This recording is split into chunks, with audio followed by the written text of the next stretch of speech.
Thank you for listening to the Fantasy Writers Toolshed. If you'd like to join our writing community on Discord and get access to fantasy writing classes and books on Patreon, check the links in the description. And if you don't want to miss any future episodes, be sure to follow or subscribe. And to support the show, leave a quick rating on Spotify or iTunes and share this episode on social media or with anyone who you think may be interested. Thank you very much for listening. Enjoy the show.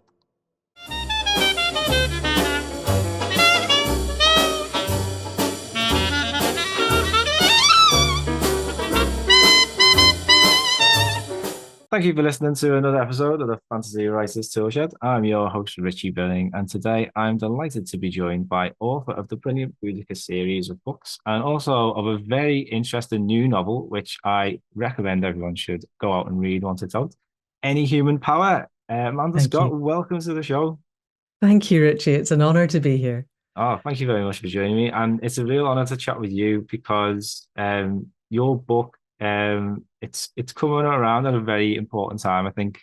And it's not something that we see a lot of on the shelves. And personally, I think we need to see a hell of a lot more of it because it explores significant issues and that are affecting the whole world and the people in it. So we're going to be talking all about that today. Thank you. And something that I'm really interested in as well is something that you're pioneering called Thrutopian fiction. Sounds very interesting. We're going to get into that.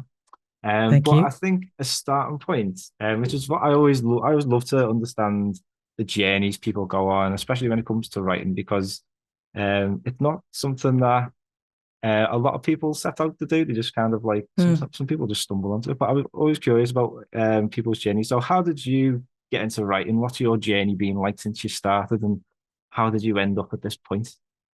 Whoa, how long have we got? Okay, I will keep the editor's highlights. I read endlessly. I was a really bookish kid.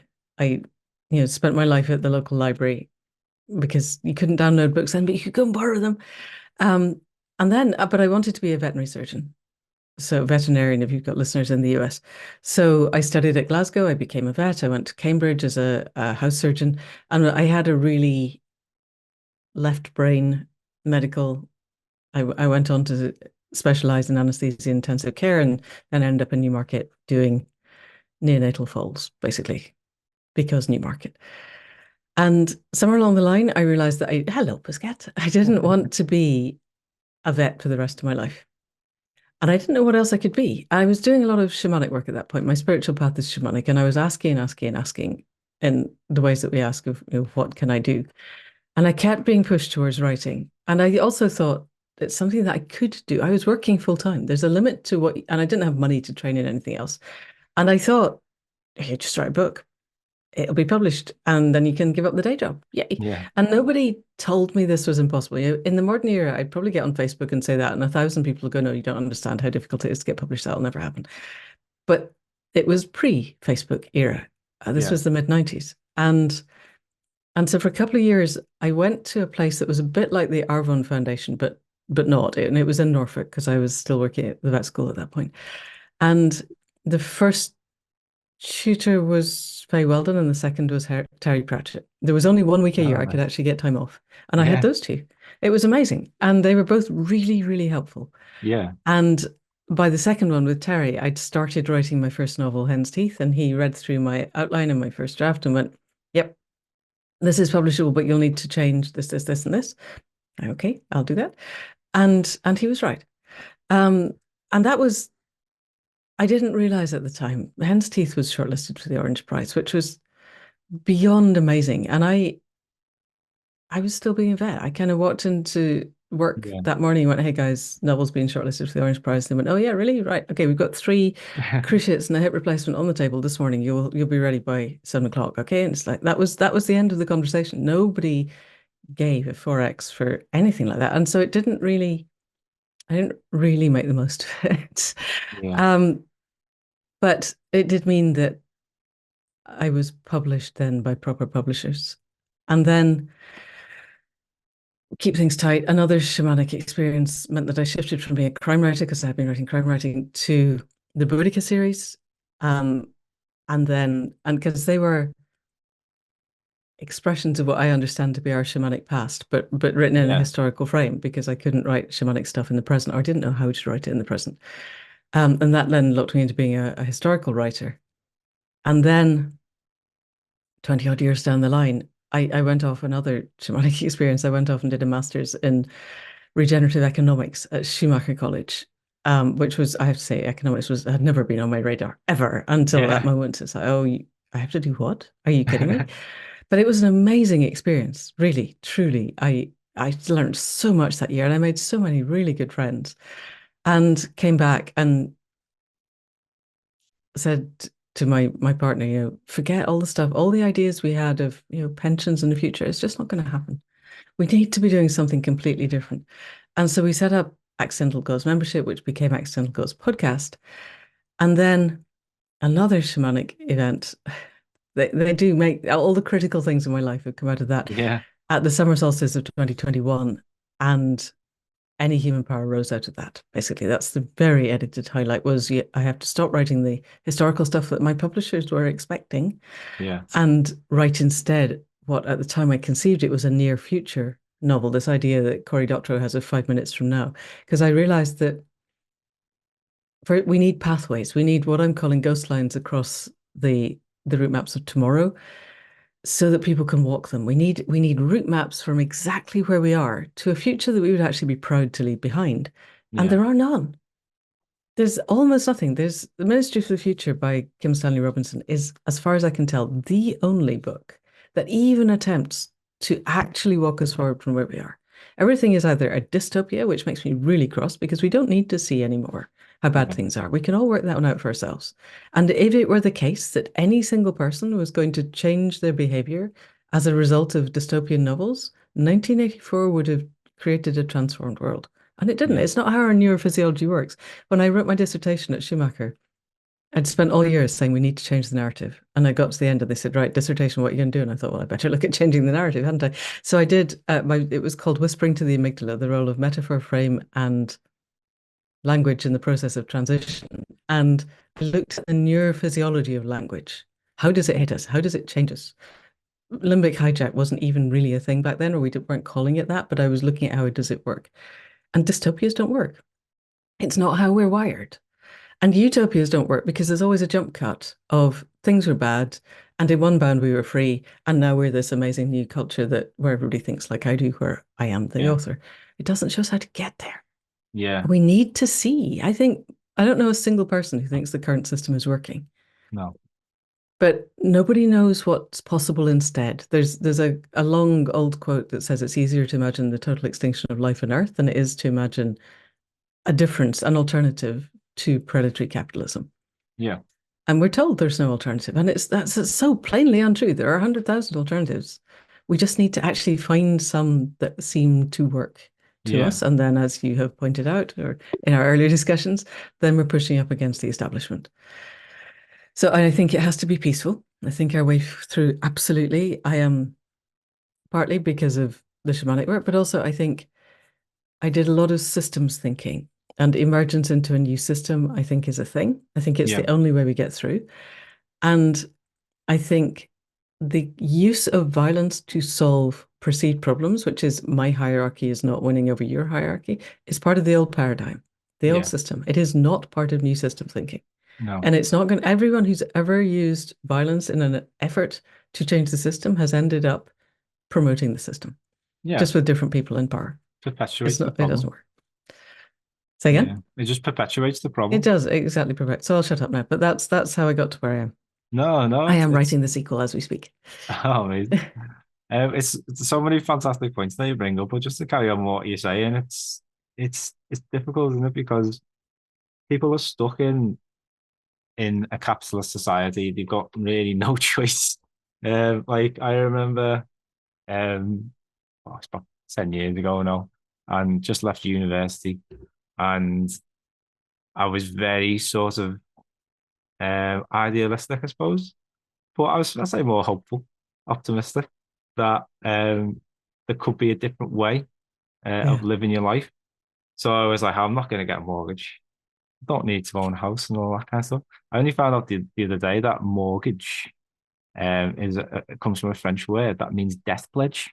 Yes, yes. Mort. Yes, Yeah, yeah. So, absolutely. Yeah.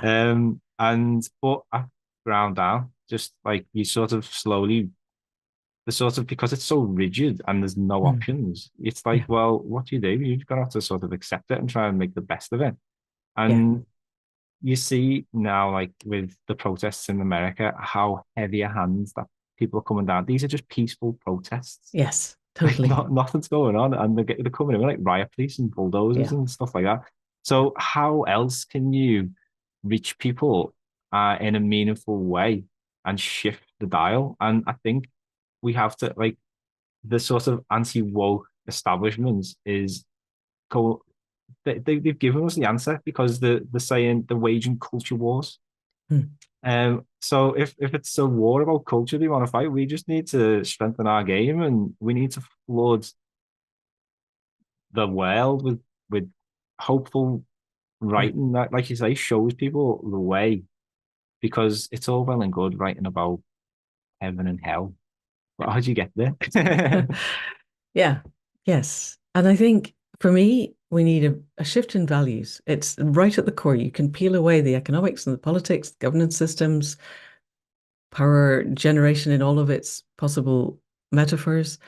You can look at different ways of structuring the world that we have, but at the bottom, if we don't transform our own individual and collective value systems, we will end up with something that is basically doing is predatory capital one way or another.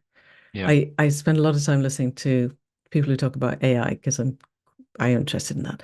And I don't know if you listened last year to Eliezer Yudkowsky on the Bankless podcast, which is a cryptocurrency podcast. Basically, how do we make ourselves extremely rich? Two very charming young American men, and they get yeah, on Eliezer, who is the AI bro that they can find, and they go, "Okay, Eliezer, how does cryptocurrency make us very, very rich?"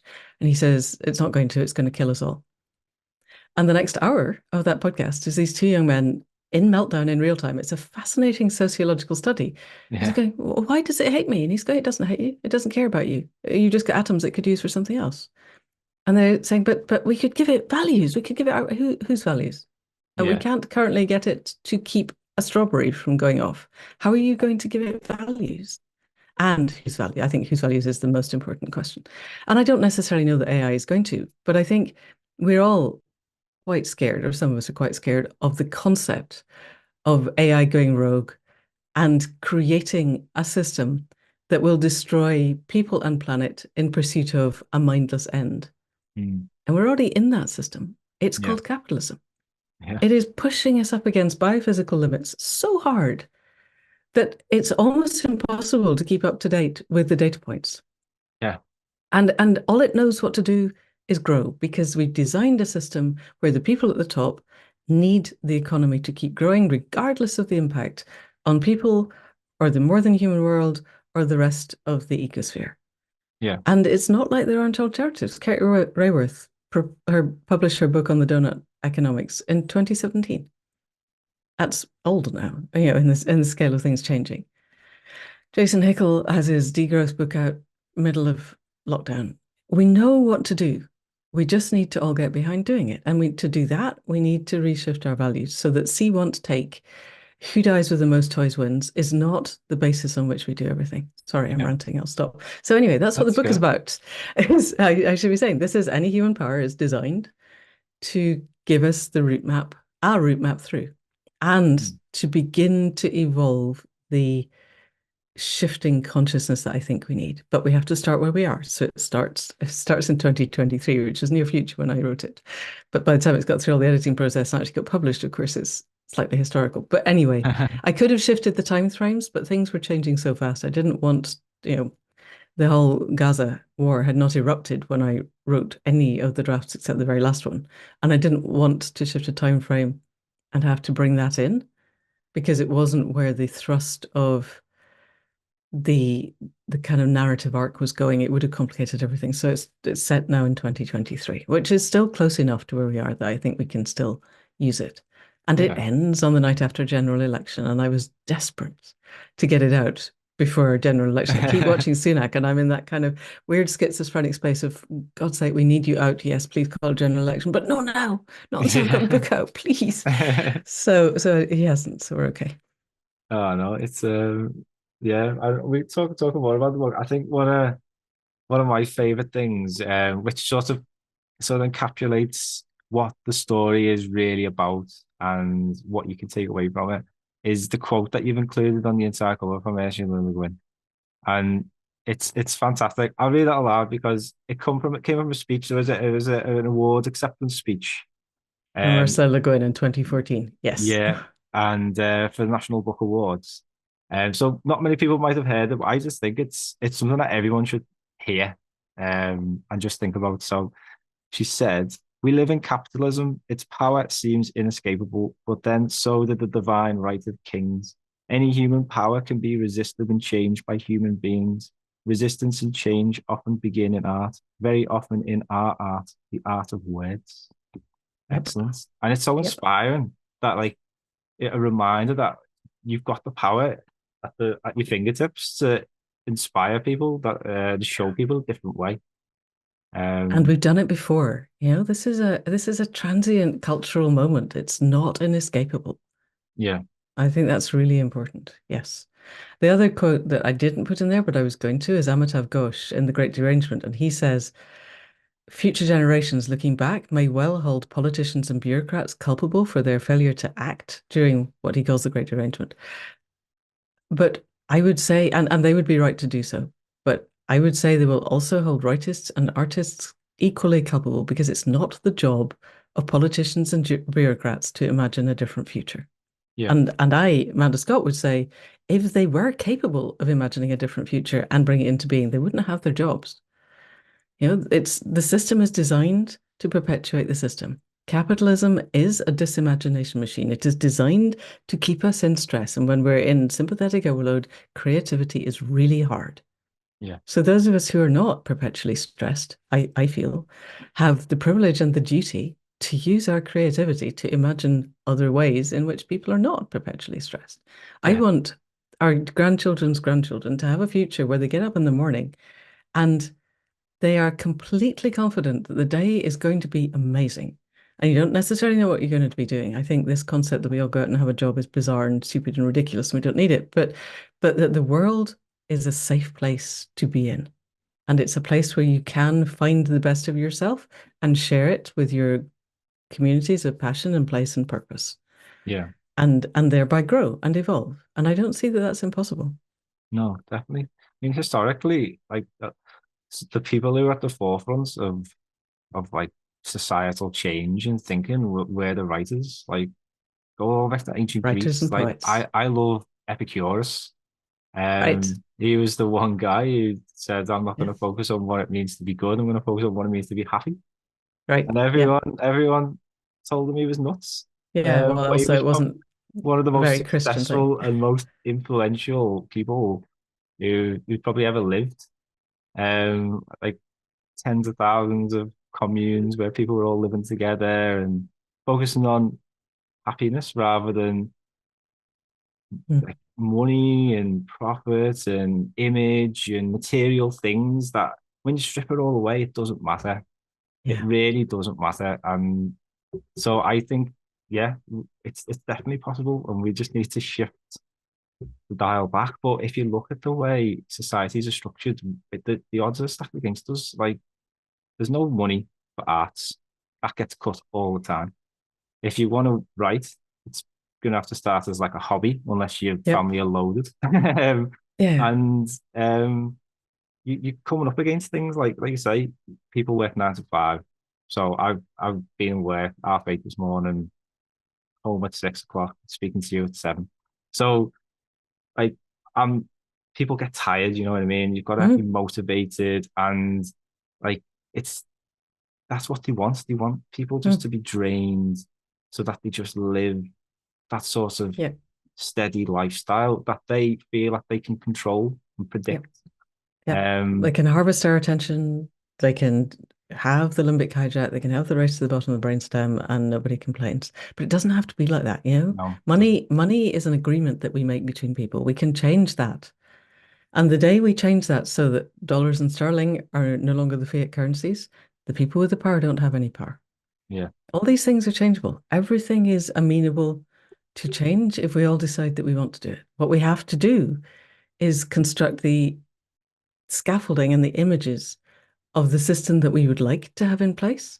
Yeah. And then we make it happen. Creativity is an extraordinary human resource. We just need to find the ways to bring everyone together with a common value system.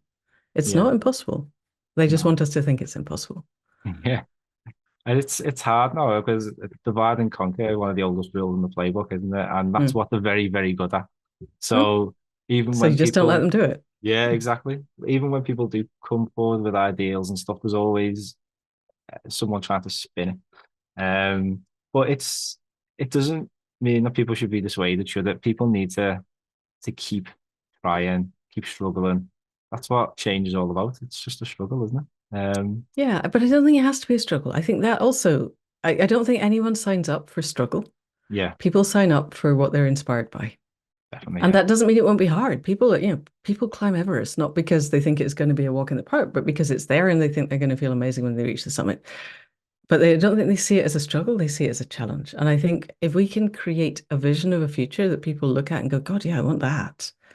I want it for me. I want it for my kids. I want it for my friends. I want it for everything that I care about. Then we'll do the work to make it happen. No one is pretending it's going to be easy. yeah, Whatever we do, even if we drew down all the carbon tomorrow, the ice sheets are still going to melt. It takes a while for them to refreeze. And it's not just a carbon issue. I think that's really important is that we understand that this is not just about the carbon. We have to completely overturn industrial agriculture. I met someone the other day who said if we solve for food, we solved everything, which I don't think is true. But if we found the value system that allowed us to solve for food, then we would be a long way towards solving things. So we're in a hyper complex polycrisis and we need to address all of it. And that will take time. We have to dismantle the damage of the last 100 years. We actually, I would say, have to dismantle the damage of the last 10,000 years. There's a whole model of initiation and trauma cultures, and ours is a trauma culture. And I think we need to step forward into being an initiation culture, but it's not impossible. yeah, I genuinely believe we can do it. We just need to agree on our common value system and then work out how we get there. yeah. So yeah. So, any writers listening at home feeling a bit inspired by what we've just been chatting about, how would you recommend they go about writing this sort of more uplifting style of fiction? That's a good question because when I got the push to do this, I was running the Accidental Gods podcast, and I 100% could not have written this book if I hadn't been doing that. However, we did set up the Thrutopian masterclass as an adjunct. It ran 1st of May to middle of October in 2022, every alternate Sunday. We had a lady in Australia who got up at 4 o'clock in the morning, Australian time, Nice. every alternate Sunday for 6 months. I was so impressed. And and the idea then was we're not going to teach you to write. We're going to give you the ideas. We run it on a theory U. I don't know if you're familiar with Otto Scharmer's theory U, let go, let be, let come. And the aim was to show why we needed to do this and then to have explicit people in to talk about what does urban design look like? What does politics look like? What does economics look like? What does power generation look like? All of these things as we go through so that I am not telling anyone what the future looks like, but I'm going to give you the tools of here's the people at the leading edge Yeah, of current thinking, which of course now is 2 years old. Um, but it's still, people are still doing this. Of course, we turned it into an online. You can just go through all the videos at your own pace. And I think it's old and out of date. And people are writing to me going, my God, I had no idea this was possible. I think if you don't live in this world, yeah, then you don't know. So what the other thing I'm doing is creating a resources page for any human power, because if I had put resources at the end of the book, the day after I had put them there, they were already out of date. So I'm going to have a page on the website that I continually update because there are podcasts, there are blogs, there are books, there are videos on YouTube. There are people who are actually working at what Indy Johar of Dark Matter Labs calls the emergent edge of interbecoming. They are doing the work that will take us into yeah, emergence into the new system. And anyone who's interested, you just need to immerse yourself. Hello, Kat. Immerse yourself in the people who are doing the things that are possible. And then our job as writers is to create the fictional space where this feels real, where people can empathize, Yeah. because people will feel inspired by people that they feel they understand. Yeah. So, and each of us has a different way of writing and a different set of people who will listen to us. Yeah. So get out there and do it. Get the data, make it happen. Please don't write dystopias. There is no point. Please don't write a utopia. Please start where you are and map how we do this. And that's the hard bit. Writing historical novels, where I had to get my head around an entirely new historical era, I thought that was quite hard until I started doing this. And this Yeah. is hard because the value system has to change. But you Yeah. can't just dump a changed value system on people, or it's alien. You have to start where we are and evolve a value system. You have to start where we are and evolve social media that works differently. You have to start where we are and evolve how to change capital from the inside out. Yeah. But there are models. There's an amazing company called River Simple Movement they work under something called the Future Guardian Governance Model. And they have investors, but the investors do not own the board. The board is 6 people, Yeah. and one of them is the investors, and the others are the workers, the local community, the customers, the supply chain, and the environment. And Nice. imagine if you worked in a company where you had someone representing you as 1/6 of the board, and you had a right of recall. All of the meetings are open. And if you think that person is not actually representing what you all want, you bring them back and you send someone else. Yeah. The world would change tomorrow.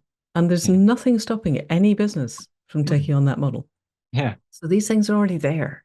It's not that I'm inventing a whole lot of new stuff. I did a little bit, but not much. There's a really amazing woman it'll get complicated. But anyway, Ruth Catlow has created an app for quadratic voting on the blockchain. Our Yeah. democracy is completely non-functional. Yeah. It's not even a proper democracy. It's a kleptocracy. We have the best democracy money can buy, and that's not democracy. But we have all the tools to actually be able to trust the people and create proper democracy, distributed democracy. Yeah. And people are doing it. There's an amazing place. Forest Row has taken on the flat pack democracy that was developed at Stroud. Forest Row it's a village, but it's got an enormous parish council. I think there's 21 people on it. And they ran it not this year, but last year when everyone was up for election. And the parish council is now full of independents who said, we will not make the decisions. The decisions will be made by a citizens' assembly. And then we, the parish council, will do our best to implement the decisions that the citizens' assembly has made.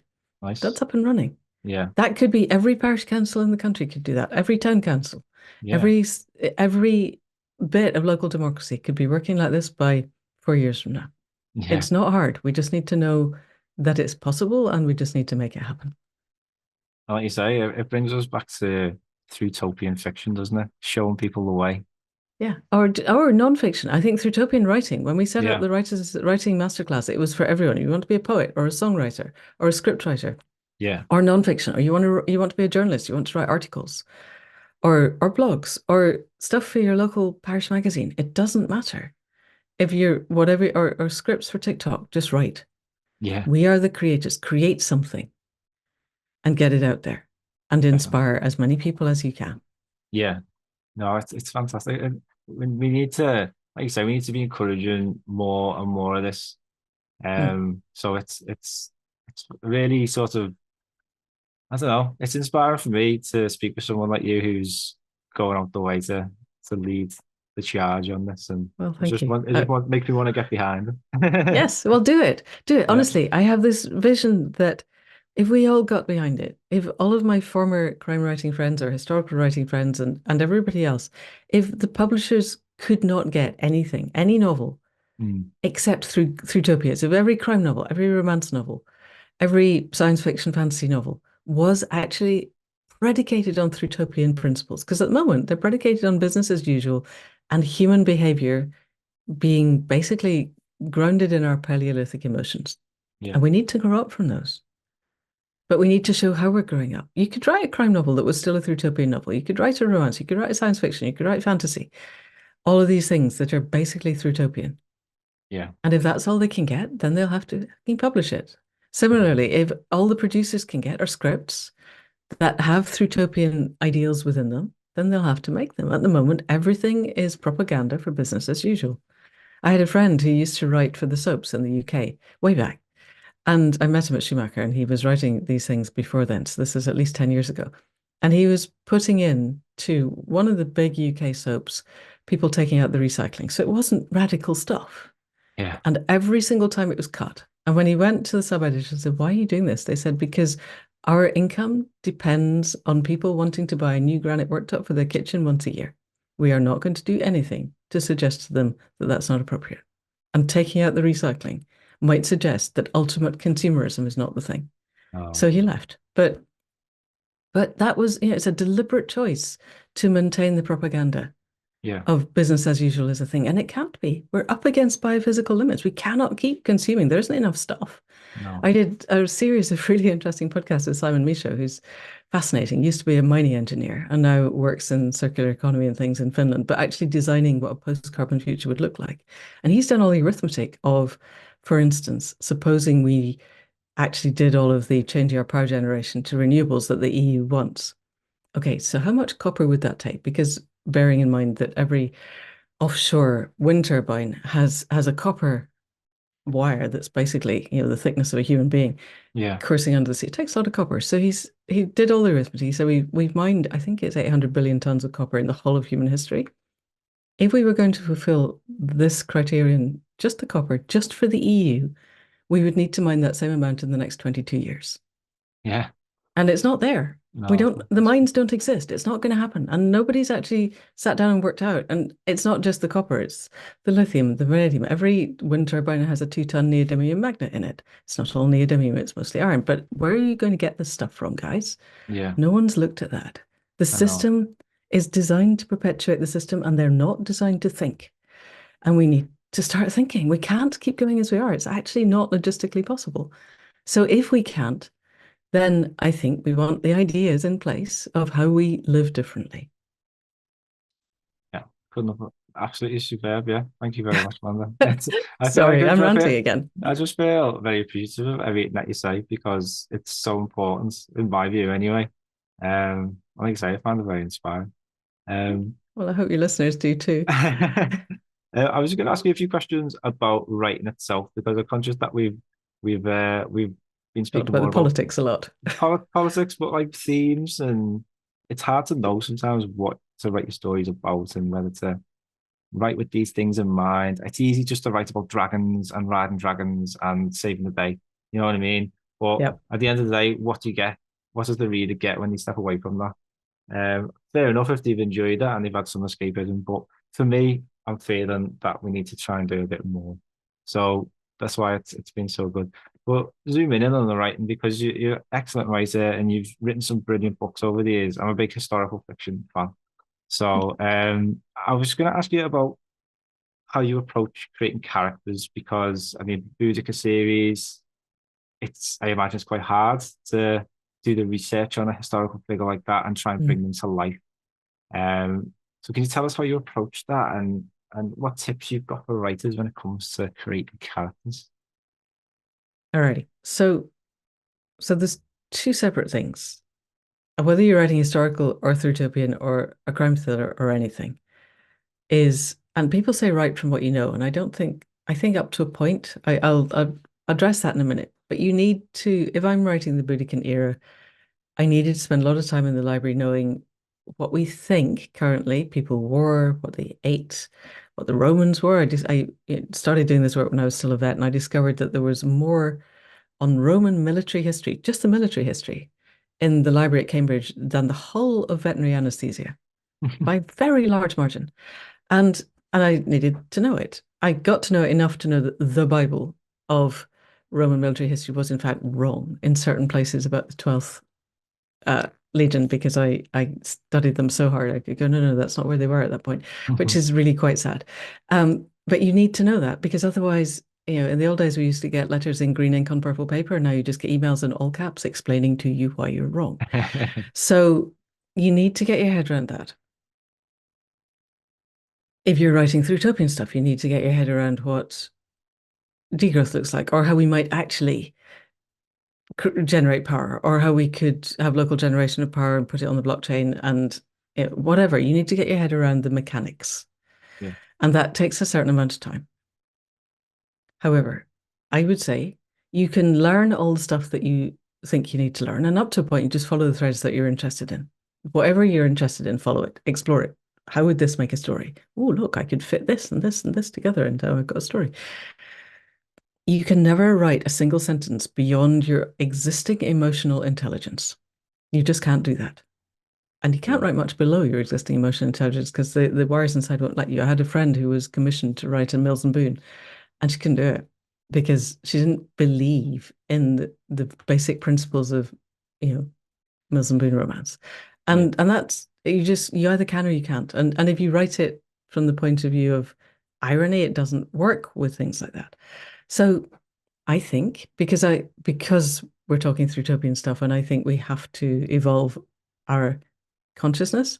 I think we need to be writing at the edges of our emotional intelligence, but you have to lead people with you.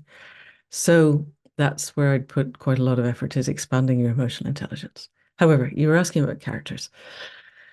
With historical work, again, we've got different things. Historically, you're creating the characters that we believe existed, and you're filling in the gaps with your own creations.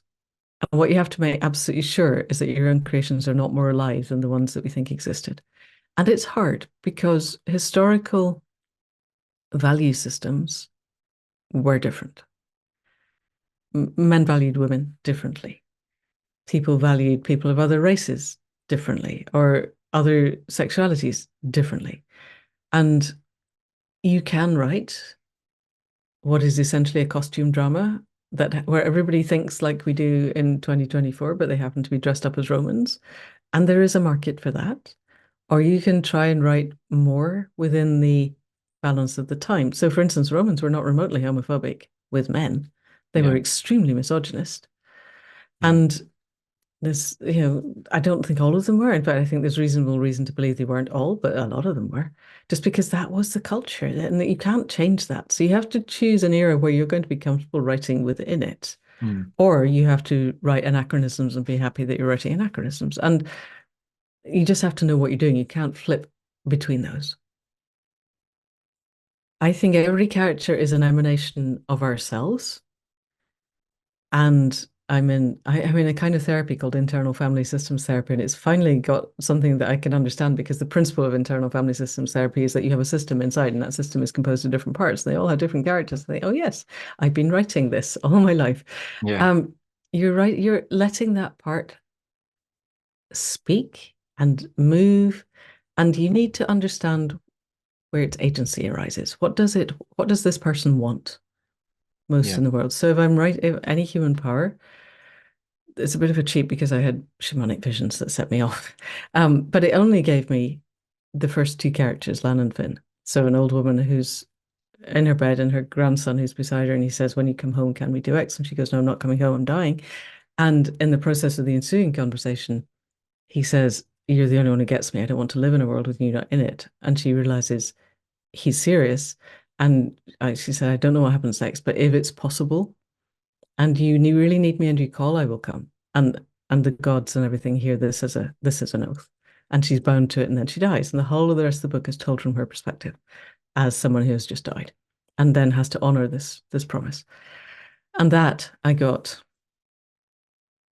up the hill. However, I didn't get any of the others. Yeah. And in the end, I would say Lan and Finn are probably not the ones that shine brightest by the end of the book for me. And the ones that do shine brightest really surprised me. They were people I thought were just there to balance a sentence. So Yeah. you've got to get to know the people. You've got to find out what do they want. And I think if you're going to have something that carries people with you, there's got to be questions that the reader asks. The characters might not ask them, but the reader has to go, what are they doing? Why are they doing that? What's going to happen now? Yeah. So that in the answer, and by the time they answer that question, there's a new question. So you have this continuous roll of questions until you get to the end when at least 90% of the questions have to be answered. If you're doing a sequel, then you don't have to answer all of them, but you have to at least not leave them where the reader's going, I have to wait a year to find the answer to this. Are you fucking kidding me? Yeah. Um, that's not fair. You can't do that. So if you're publishing things online and you're publishing a chapter at a time, then obviously you can't. But I don't work like that. I do a lot of I get to the end of a draft and I go back and it changes. So the idea of publishing it as I go along would terrify me. Does that help? Is that useful That's at all? fantastic. Yeah, it's like you say, it's getting to know them. Mm. I think it's really interesting what you said about how certain characters, I imagine, that they come from within you, and I relate to that a lot. Yeah, and it's interesting the kind of issues that those characters have, and how they can be quite similar to the things that you've gone through in your life and stuff like Well, that. yes, of And course. it just Yes. happens without even realizing. You just be editing Yeah. one day and you take a step back. Ah, that's Yep. funny. I've just written this bit. Yes, because actually that's in the end, that's all you can write. Anyway, that's the value of reading very widely is that you absorb other people's ideas and characters, and then you discover that, you just created someone who's an amalgam of 16 other things that you wrote that you internalized and it became a part of you.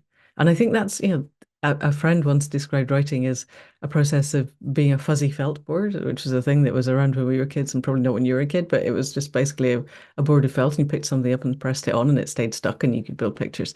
And that sense that you're just walking through the world and things will stick on and you go, oh, thank you, I use that.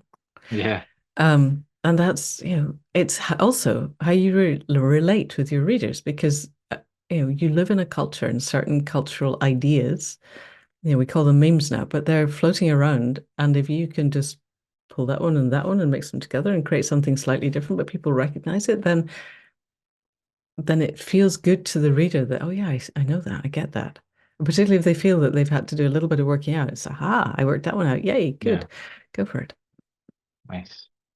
I think it's the storytelling medium. I think people can relate a lot more to, and I think it's a bit of a funny example, but the in the UK we had that TV. Well, it was a sort of documentary drama, wasn't it, about the post office horizon scandal? Yes, yes. Right? No one gave a shit about the post office horizon scandal before that drama was on. It's been going on Yeah. for about 20 years. Yeah, and suddenly there are questions in the House of Commons and they pass an entire Yeah, bill to exonerate these people, and you think this has been going on for decades, yeah. and you ignored it.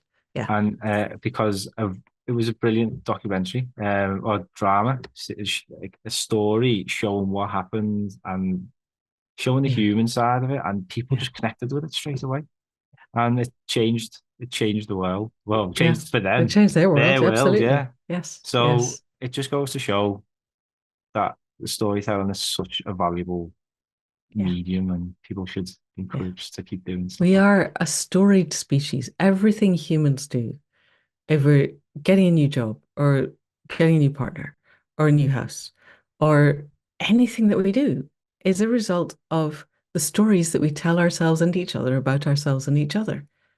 And lots of them are times of hope over experience, but they're still there. that. Yeah, Everything we do, we plan out ahead. How is it going to look? And we do it because we feel that we're going to get respect or connection or something that we value.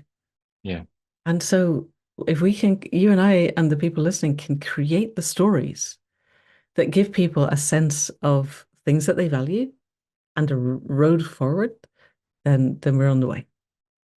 amazing. Great bit of advice. Manda, it's been absolutely lovely talking to you. Thank you very much. I sincerely Thank appreciate you you. giving up your time. That's all right. I Um, didn't just get home from work at 6 o'clock. I'm really impressed that you can do this. oh no, not at all. It's a real honor to chat with you. So, um, yeah, everyone listening, do go and check out Any Human Power. It comes out very soon indeed, isn't it? 6th of End June, of is the that? month. Yeah. Yep. And there's a couple of dates I've been given. 28th of May, and then I think it's out again on there's some kind of push. There's some kind of weird, it's basically 30th of May, but there's a press 30th of launch on May, the that's it, yeah. 6th of June. I don't quite understand the difference, but you can get it from what your local bookshop. Please use Yeah, your local bookshop from the yeah. 30th of May. So yeah, Definitely, yeah. I'll put a link in the description for anyone to check super. out. Amanda, is there Perfect. anywhere, where's the best place for people to look if they'd like to learn more about you and your books? Mandascott.co.uk. So that's Manda with an M, M-A-N-D-A, Scott with two T's.co.uk. If they're interested in the podcast or the membership, Accidental Gods, all one word, dot life. And then Thrutopia Masterclass is at Thrutopia, which is Thrutopia dot life. I mean, We borrowed the word from Rupert Reed with his permission. fantastic. It's a great word. Yeah, yeah, it does. It says what it does in the tin. It does what it says in the tin. Yes. Yeah. Well, I'll put links for everything in the description there so anyone can check it out. Fantastic. Well, Super. Amanda, thank you again. Thank Really you. appreciate it. It's been really good. Yeah, thank Brilliant. you I very look much. forward to reading your writing. Thank you. And everyone, go and check out Any Human Part. And thank you Brilliant. very much for listening. Super. Thank you.